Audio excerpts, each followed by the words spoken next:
Daun teh di Indonesia mempunyai sejarah panjang.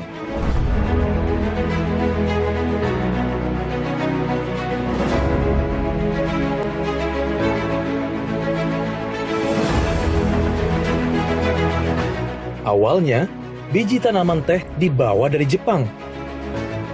Waktu itu, Gubernur kolonial Belanda mewajibkan penanaman teh di seluruh Nusantara.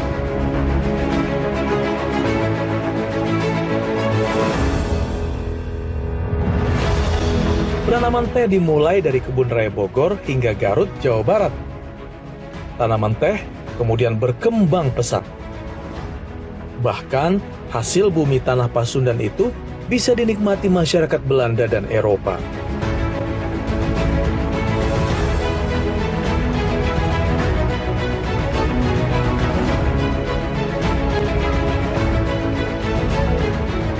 Ada nama KAR Boscha yang sukses mengelola perkebunan Malabar. Boscha mampu mendirikan 2 pabrik teh dan mengirimnya hingga ke luar negeri.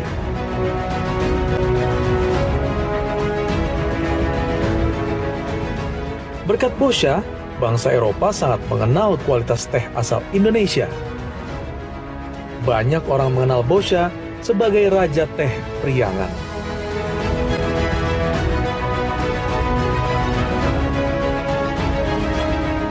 Usai penjajahan Belanda, pemerintah Indonesia mengambil alih perkebunan teh di seluruh Nusantara. Pemerintah beberapa kali mengubah nama perkebunan milik negara itu sejak tahun 1963. Ini adalah buah kopi, dipetik oleh petani, diangkut ke tempat produksi dan diolah sehingga menjadi secangkir kopi. Secangkir kopi inilah yang selalu menemani si Joni di setiap malamnya. Lalu bagaimana kopi pertama kali ditemukan dan bagaimana kopi dapat menjadi populer seperti sekarang? Maka dari itu, kamu harus tahu.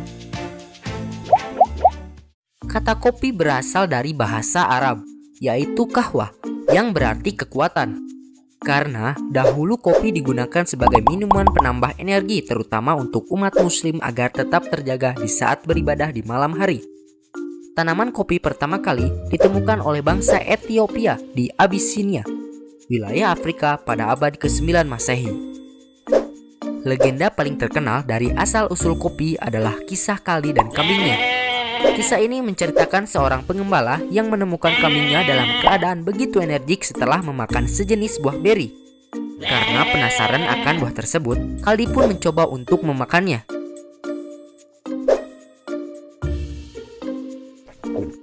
Dan tara, benih-benih cinta tumbuh bagaikan seorang remaja yang sedang kasmaran di dalam hati dan pikiran Kaldi. Pada saat itu, bangsa Ethiopia mengonsumsi biji kopi sebagai makanan sehat yang dicampur dengan lemak dan anggur untuk memenuhi kebutuhan protein dan energi tubuh. Baru pada abad ke-11, di saat pedagang Arab mulai membawa tanaman kopi dari Ethiopia ke Yaman, tata cara menikmati kopi mulai berubah menjadi lebih modern, yaitu dengan cara menyeduh biji kopi terlebih dahulu. Kopi semakin populer pada masa kekhalifahan Turki Utsmani dan mulai diperkenalkan di Konstantinopel. Di sana, dibuka kedai kopi pertama di dunia bernama Kifahan pada tahun 1475. Saat itu, lalu lintas perdagangan kopi hanya dilakukan di sebuah kota pelabuhan bernama Mocha yang terletak di Yaman. Saking pentingnya kota ini, orang-orang Eropa terkadang menyebut kopi dengan nama Mocha. Karena pasokan kopi tidak mencukupi kebutuhan pasar kopi Eropa pada saat itu, bangsa Eropa mulai mencoba untuk membudidayakan tanaman kopi. Belanda adalah salah satu negara Eropa pertama yang berhasil membudidayakan kopi di luar wilayah Arabia pada tahun 1616. Lalu pada tahun 1690, kopi dibawa Belanda ke Pulau Jawa untuk ditanam dan dibudidayakan secara besar-besaran. Sejarah kopi di Indonesia erat kaitannya dengan tanam paksa yang dilakukan oleh Belanda. Tak heran jika pada saat itu, Indonesia pernah menjadi produsen kopi terbesar di dunia dengan kopi Jawa sebagai jenis kopi andalannya. Hingga saat ini, kopi masih menjadi minuman paling populer di dunia. Jika kita berbicara mengenai Indonesia, kita juga tahu bahwa Indonesia kaya akan produksi kopinya. Dan kualitas kopi Indonesia juga tidak kalah dibandingkan kualitas kopi negara tetangga. Dan kami akan ajak Anda melihat lebih dekat bagaimana kualitas kopi Indonesia dalam liputan berikut ini. Topografi wilayah berbukit dengan gunung-gunung vulkanik membuat Indonesia diberkahi tanah yang subur dan cocok ditanami kopi. Dengan keuntungan ini, tak heran Indonesia menjadi salah satu penghasil kopi terbesar di dunia setelah Brasil, Vietnam, dan Kolombia. Indonesia terkenal akan dua jenis kopinya. Yang pertama ada Robusta yang menguasai hampir 70% produksi kopi Indonesia. Lalu ada Arabica hampir 30%, sementara sisanya ada Liberica dan juga Excelsa. Namun dua jenis kopi terakhir ini jumlahnya cukup terbatas dan bisa dikatakan sulit ditemukan. Dan di depan saya sudah ada kopi Robusta, Arabica, dan juga Liberica, di mana ketiga kopi ini memiliki kekhasannya masing-masing.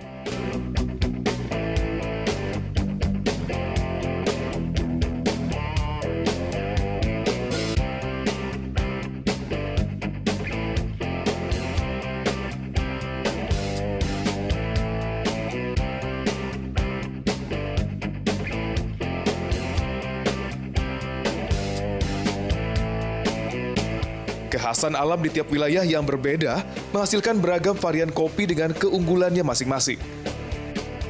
Dengan luas perkebunan mencapai 1,2 juta hektar di tahun 2016, produksi kopi Indonesia mencapai 640 ribu ton dengan produktivitas 707 kg per hektarnya. Keberagaman kopi Indonesia pun mulai diakui dunia, mulai dari kopi Gayo di Aceh, kopi Solok di Sumatera Barat, hingga kopi Wamena di Papua. Keberagaman kopi Indonesia inilah yang membuat citra kopi Indonesia harum di mata dunia. Bahkan sejak tahun 2015, konsumsi kopi khas Indonesia mulai meningkat tajam. Kini semakin banyak kedai kopi yang menyajikan kopi lokal dengan rasa yang bervariasi. Malah nggak ada yang tahu beda cappuccino, latte gitu, dan minum masih pakai gula. Sekarang it's like customer kami datang udah tanya, hari ini kopi apa? Solok, Toraja, or Aceh, meaning that demand untuk antusias terhadap produk lokal itu sendiri diterima dan mereka sangat support. Bahkan oleh majalah Forbes, salah satu varian kopi Indonesia yakni kopi luwak dinyatakan sebagai salah satu kopi termahal di dunia. Rasa kopi luwak yang khas dan proses mendapatkannya yang tidak biasa membuat kopi ini dijual $100 per cangkirnya atau lebih dari 1 juta rupiah. Kopi luwak didapat dari hasil fermentasi biji kopi di pencernaan hewan sejenis musang. Jenis kopi baru pun bermunculan dengan membawa identitas wilayahnya yang kental. Salah satunya kopi Merapi. Kopi yang mulai dikenal pasca erupsi Gunung Merapi ini bahkan masuk kelas kopi specialty atau jenis premium dengan aroma buah-buahan yang khas. Meski harganya cukup mahal karena produksinya yang masih sedikit, pasar Eropa ternyata menaruh minat besar terhadap kopi ini. Setidaknya ada 100 jenis varian kopi baik Arabica dan Robusta yang tersebar dari Sabang hingga Merauke. Dan ini merupakan sebuah modal penting bagi perekonomian kopi Indonesia. Sekaligus menjadi magnet bagi perusahaan kopi luar negeri untuk bisa memiliki bahkan menguasai varian-varian kopi dengan keunikan rasa dan aromanya ini. Seperti nama Toraja yang sudah dipatenkan oleh perusahaan dari Jepang. Sudah tugas di pemerintah, terutama di Jen Haki, untuk bisa mematenkan kopi sesuai dengan indeks geografisnya, agar keuntungan-keuntungan ini bisa dimanfaatkan sepenuhnya untuk meningkatkan perekonomian Indonesia.